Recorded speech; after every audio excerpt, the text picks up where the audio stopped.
continue to be excited about this time in the history of Boston Praise Radio and TV.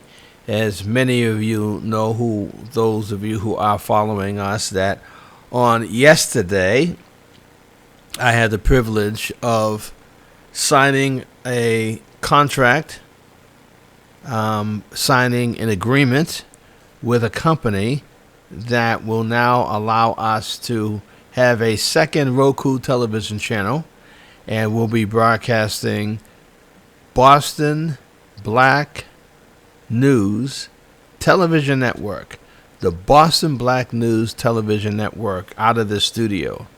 And we are slowly but surely purchasing new equipment. We're looking at setting up a brand new studio here at Boston Praise Radio and TV, because we are stepping into something brand new.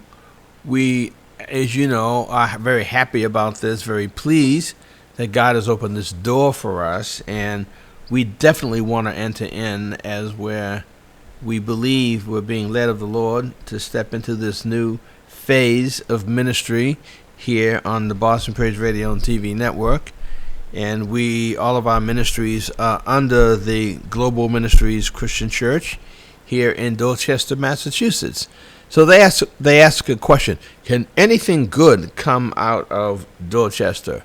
And we would say yes. There's a lot of good that will and is coming out of Dorchester. And one of those many things is our radio and TV station, and now Boston Black News Television Network is coming out of Dorchester. So we're looking forward to setting up a launch date. We're not ready to announce the launch date yet, but we're looking forward to setting up a launch date when we'll actually go on the air. There's a lot of work that we have to do in preparation to go on the air, as you know.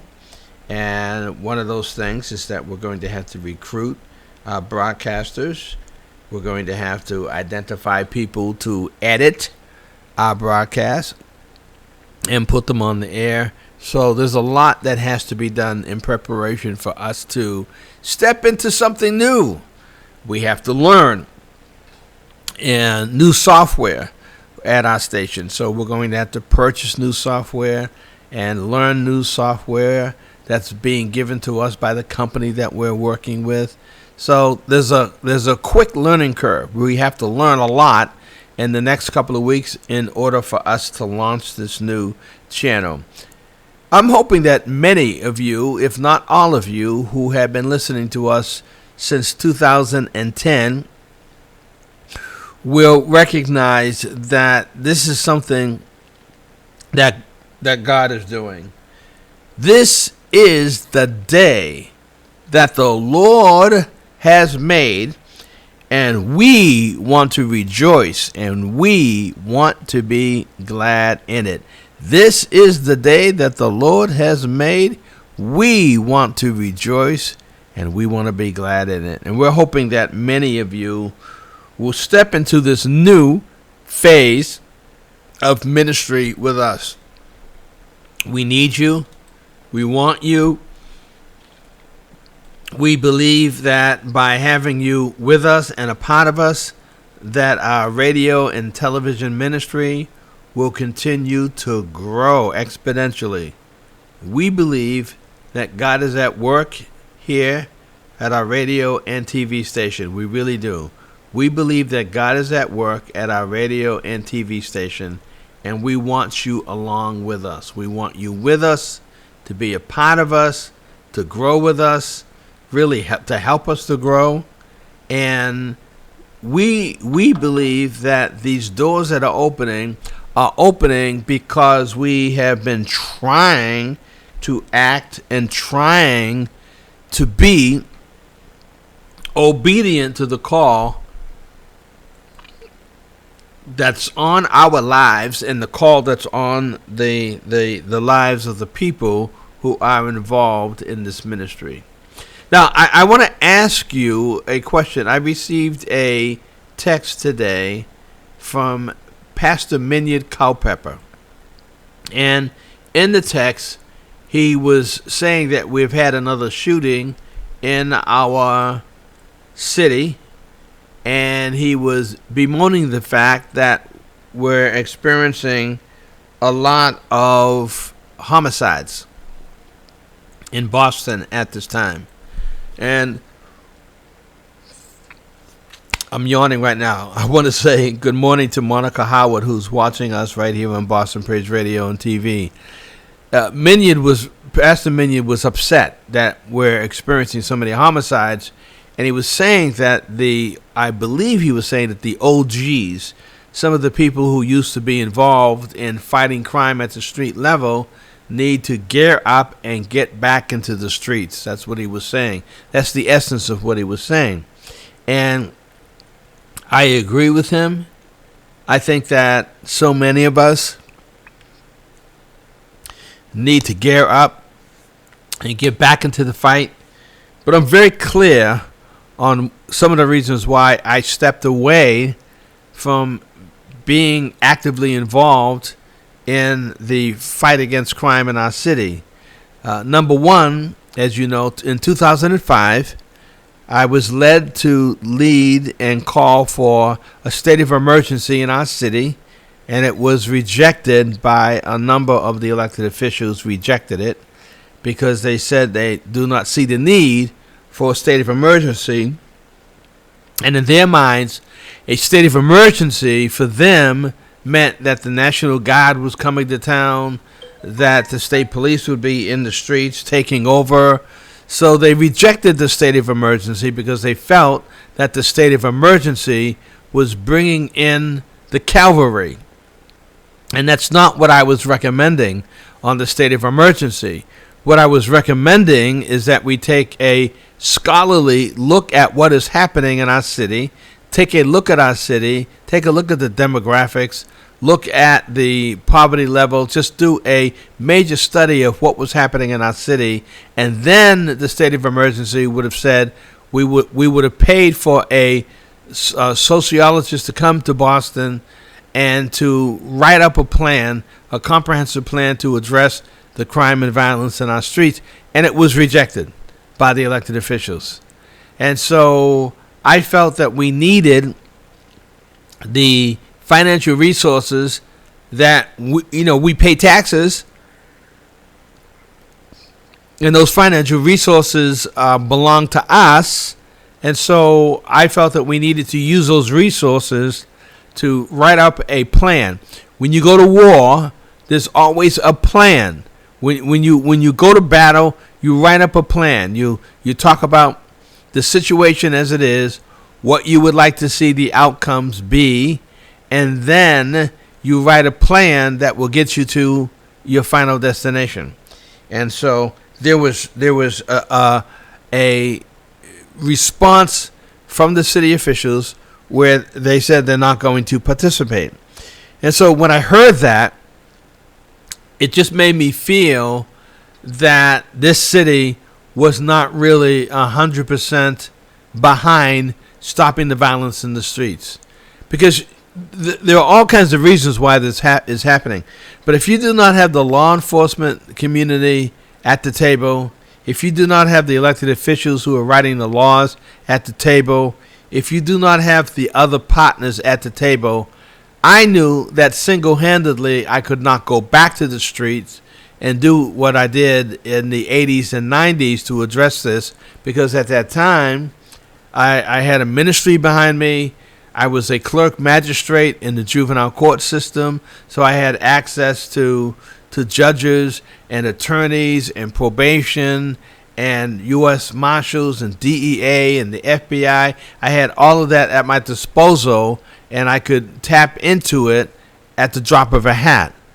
But when I retired from the court, all of that was gone. And the other thing is that even to this day, I used to be very close to a number of police officers that I really trusted. And police officers, men and women, who would work with me and my team in the streets. And today, I feel sad about this, that I cannot name more than one police officer whose name I know, and who I would work with if I was to get back into the streets to work with families and young people that are in trouble. Larry Ellison is the only police officer that I could work with and trust. I don't know anybody else. I mean, I just don't have a working relationship with anyone else. You have to have a working relationship. When I was working at the Shaver Roller Skating Rink as a volunteer in 1988, in 89, and 90, 91, I used to be there on the weekends, on Fridays, on Saturdays and Sundays. I would be at the skating rink volunteering while I was also by day serving as a clerk magistrate in a juvenile court. And I remember many nights when the skating rink lit out at 12, let's say 12 o'clock, I would go on the streets with the young people to make sure they were able to safely board the buses and get home safely. I had a 15-passenger van that I made available to help get some of these young people, drive them home. And I had a relationship that was beginning to grow with the police at the Mattapan police station in Mattapan, Mass, which is right across from the skating rink. So we had a lot of things working. And today, those things are not working. Today, there are clergy in the town who have a working relationship with the police, but sometimes you can only have a working relationship with the police if you speak to what they want you to say, and you cannot criticize them. And back in the 80s and 90s, when the police made a mistake or they did something wrong, we criticized them. I criticized them. But I still maintained the relationship. And so when Pastor Minion Culpepper was calling the clergy and people who are engaged in working with young people, especially those who have been doing it for years, to come together and come up with a plan, I heard what he was saying, but I want to say now that unless the police department is willing to work hand in hand with people like me, we are not going to bite our tongues. We're not going to be politically correct. We're not going to paint a rosy picture about what's happening. We're going to tell the truth, and we're going to expect the city officials and the state officials to do what they're supposed to do in creating legislation or city ordinances that will protect the citizenry in Boston, but also provide resources and support for the young people. I have no idea what the Street Workers Program is like today. I knew what it was years ago, but I don't know today. I don't know. I do not know anything about the youth employment program that they had years ago and whatever they have today. There's just been eroding, in my opinion. There's been an eroding of all that we did years ago. The only clergy in the town that I know of that might have a viable relationship with the police department is Reverend Eugene Rivers at the Baker House and Reverend Arthur Gerald at 12th Baptist Church. Those are the only two clergy that I know, because it's visible, who are working with the mayor and who are working with the police and addressing the crime issue, the youth violence issue, by Reverend Arthur Gerald walking the streets with the police, and also Reverend Eugene Rivers having a weekly meeting at the Baker House with police officers. But other than that, I don't have a clue as to what's happening. So I've chosen to stay behind these microphones and to raise the issues and to talk about the issues, because I thought I could get more mileage in addressing the issues this way than I could on the streets without having support, resources. One of the first things that I would do if I was the mayor of the city, or if I was engaged in this battle all over again, I would begin to go to the streets and talk to the young folk on the streets, and also talk to some of those who are incarcerated, to try to understand from their perspective, why are these shootings taking place? You need street intel if you're going to be able to come up with a plan to address the issue. For example, if it's reported on the news that there was a shooting in Roxbury, Dorchester, or Mattapan, you want to know, was it a gang-related shooting? Was it domestic violence? Or was it an accident? Because unless you know why it happened, you're not going to be able to put a plan in place to address the issue. So if a lot of your shootings are domestic violence, you use a different approach with domestic violence than you would use if you were dealing with the drive-by shootings, where you have 10 people standing at a bus stop and a car drives by, and the people on the inside want to shoot one person, and they knew that person was going to be at the bus stop, and they just sprayed the entire bus stop area and killed multiple people. So you need to know why the shooting is taking place, and the only way you can know that is by talking to young people or people in the street involved in the crime and the violence, and you need to talk to men and women who are incarcerated.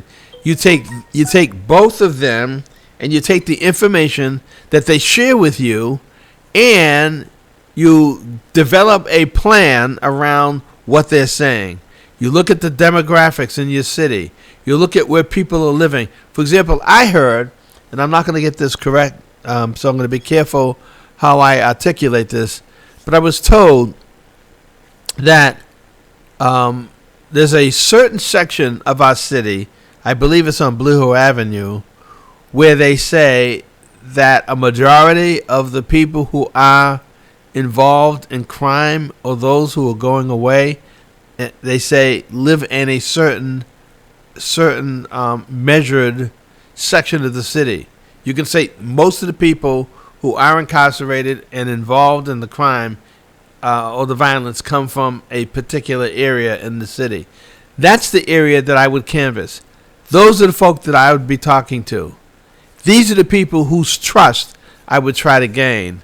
Many years ago, I was trying to get guns off the streets. And so I went and I made an announcement that I was going to offer $75 for every gun that people would give to me. And I started receiving a lot of phone calls from people who wanted to give up their guns. Now, none of the guns that were given to me that I paid out of my pocket, $75, none of those guns were the guns that were being used to kill our young people. Most of the people who were giving up guns were gun hobbyists who had multiple guns, older folk who had guns that were not working. Those are the people who gave the guns up, lawful, abiding citizens. But the ones that I wanted the guns from, the young people in the streets, they never give up their guns for $75. Why? Because they say that they need the guns for protection. Why are they going to give it up? So street intel is important.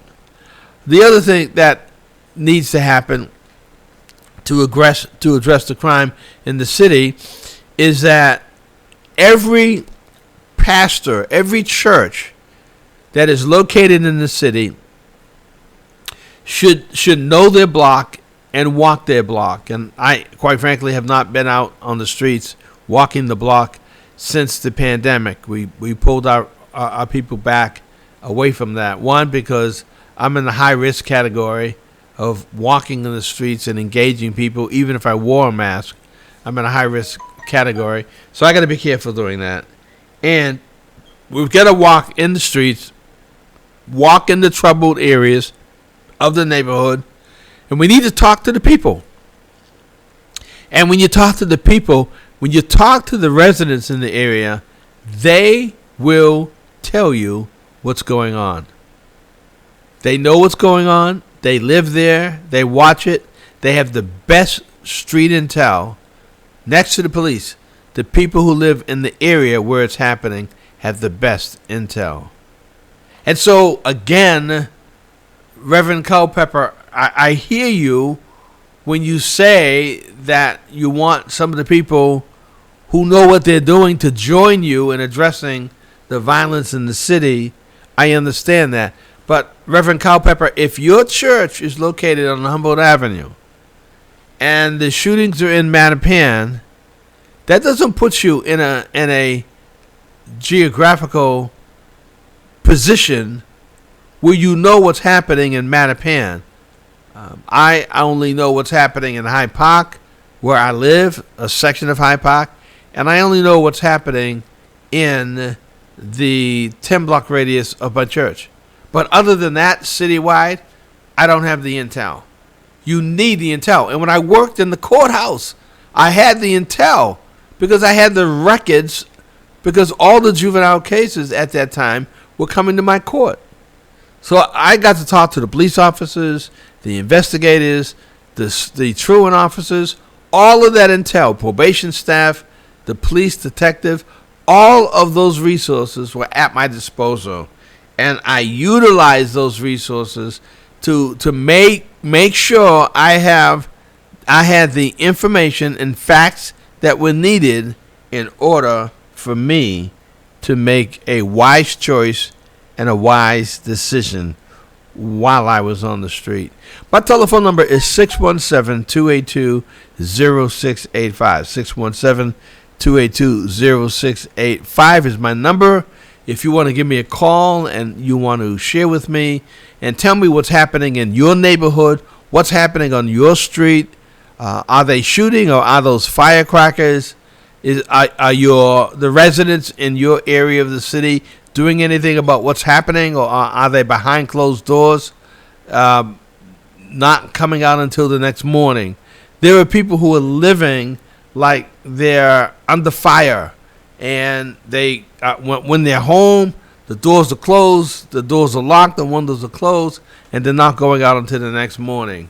What a way to live, because of fear. The fear of walking into something, the fear of having something done to you.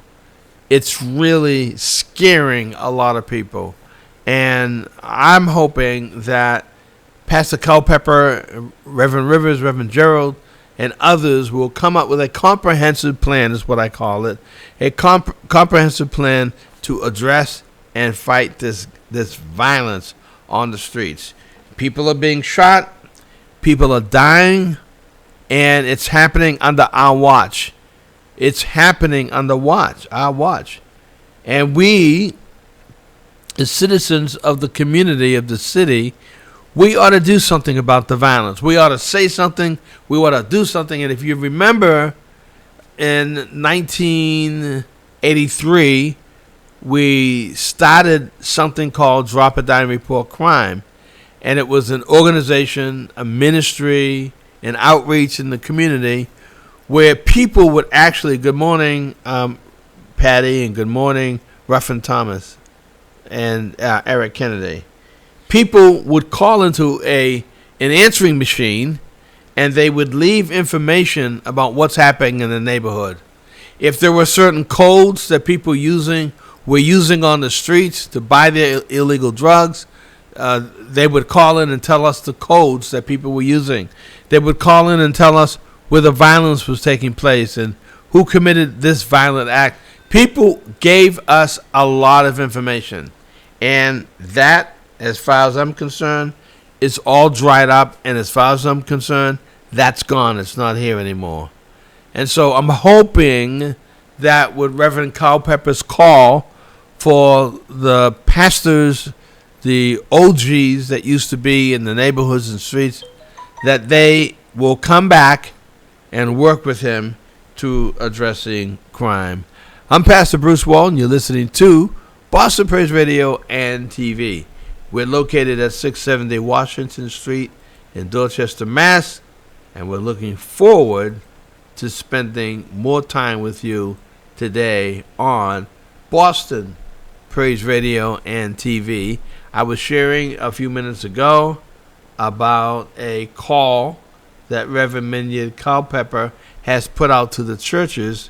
He wanted them to actually come back to the streets and work with him in addressing crime. Coming up at the 9 o'clock hour will be none other than Ron Bell with Black News, and we're looking forward to him coming in today along with his guest, and I will be engineering for him. So let's get ready for Ron Bell, and the title of his broadcast is he's focusing on the Dunk the Vote, and I'm hoping that he'll share even more of that as we listen to him this morning on Boston Praise Radio and TV. My worst fear at that time for this event